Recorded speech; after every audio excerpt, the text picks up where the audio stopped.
شروع اللہ کے نام سے جو بڑا مہربان اور نہایت رحم والا ہے۔ سیدنا امام حسین علیہ السلام کا فیصلہ۔ حضرت سیدنا امام حسین علیہ السلام کے پاس جب یہ خطوط پہنچے تو آپ علیہ السلام کی ہمت اور غیرت دینی جوش میں آ گئی۔ آپ علیہ السلام نے امر بالمعروف اور نہی عن المنکر کے لیے علم جہاد بلند کرنا اپنا فرض سمجھ لیا۔ اس پر حضرت عبداللہ بن عباس رضی اللہ تعالی عنہ، آپ علیہ السلام کے دیگر اعزاء و اقارب اور کئی جلیل القدر صحابہ رضی اللہ تعالی عنہ اور تابعین رحمۃ اللہ علیہ نے آپ علیہ السلام کی خدمت میں درخواست کی کہ حضرت آپ علیہ السلام کوفہ تشریف نہ لے جائیں۔ کوفے کے لوگ بے وفا ہیں، جفاکار ہیں۔ انہوں نے آپ علیہ السلام کے ابا حضور سے بے وفائی کی تھی، انہیں غربت، پردیس اور قسم پرسی کی حالت میں شہادت کے انجام تک پہنچایا تھا، اور پھر یہ لوگ وہ ہیں کہ اپنے ظالم امیر کو تخت سے ہٹا کر دعوت نہیں دے رہے، تاحال اس کی اطاعت کا قلادہ بدستور ان کے گلے میں ہے۔ پھر بھی آپ علیہ السلام کو بلائے جا رہے ہیں، کہیں ایسا نہ ہو کہ حزب سابق آپ علیہ السلام سے بھی بے وفائی کر جائیں۔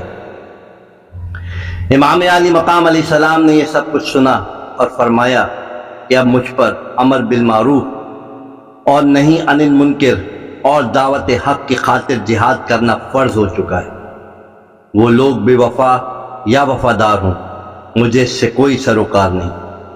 میں قیامت کے دن اللہ کی بارگاہ میں پیشی کے وقت اس سوال سے ڈرتا ہوں کہ تجھے دعوت حق ایسے وقت میں دی گئی تھی جب ظلم و بربریت کا بازار گرم تھا اور سنت نبوی صلی اللہ علیہ وآلہ وسلم کے خلاف سرکشی ہو رہی تھی۔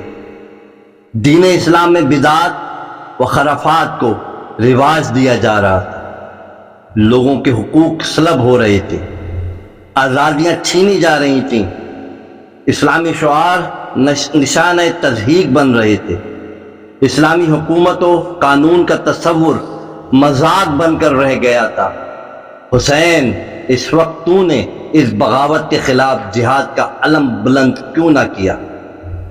پھر یہ بھی بتاؤ کہ اس وقت میں کیا جواب دوں گا جب کوفیوں نے قیامت کے روز بارگاہ الہی میں کہا کہ ہم نے تو بہت کوشش کی تھی مگر امام بیعت کے لیے راضی نہ ہوئے تھے، لہذا ہمیں یزید کے ظلم و تشدد سے مجبور ہو کر اس کی بیعت کرنا پڑی۔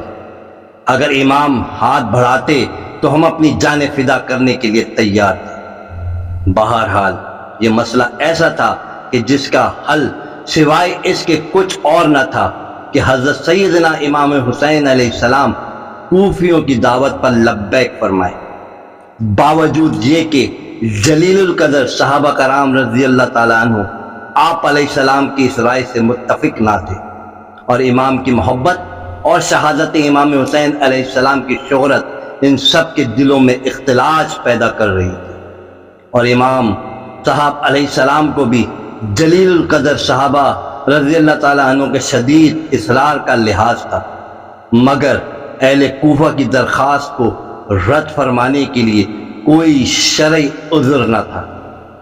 چنانچہ امام علی مقام علیہ السلام نے سوچا کہ پہلے سیدنا مسلم بن عقیل علیہ السلام کو کوفہ سفارت کے خیال سے بھیجا جائے۔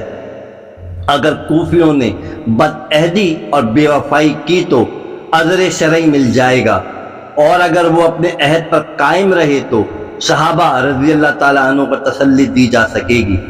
چنانچہ آپ نے مسلم بن عقیل علیہ السلام کو کوفہ سفارت کے خیال سے بھیجا اور فرمایا، اے میرے بھائی مسلم، کوفہ جا کر حالات کا جائزہ لو، اور وہاں کے حالات کا جائزہ لے کر مجھے خط لکھو اور مشورہ دو کہ آیا میرا وہاں جانا مناسب ہے یا نہیں۔ کیا لوگ یزید کی بیعت توڑنے اور میری بیعت آپ نے سیدنا مسلم بن عقیل کو کرنے کے لیے تیار ہیں؟ کوفیوں کے خطوط کا جواب لکھ کر دیا کہ جو کچھ تم نے مجھ سے بیان کیا ہے وہ تمام میں نے جان لیا ہے۔